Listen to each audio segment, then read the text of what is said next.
almost out of storage or full storage lagi ba ang Gmail account mo or ang Google account. So, bilang affiliate or content creator, alam mong marami tayong laging binibideo na products, kaya lagi tayong full storage. So, anong gagawin natin? Madali lang ni. Ang solusyon lang dyan ay i-turn off mo lang yung backup photos sa phone mo.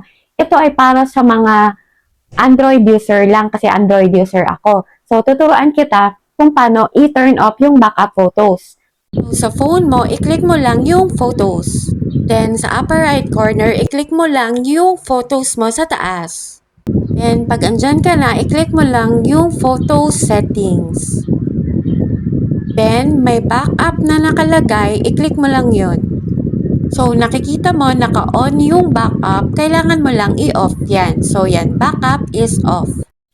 Pero, remember lang mga mi, once na na-turn off mo na yung backup, syempre, hindi na talaga magsisave yan sa Google account mo.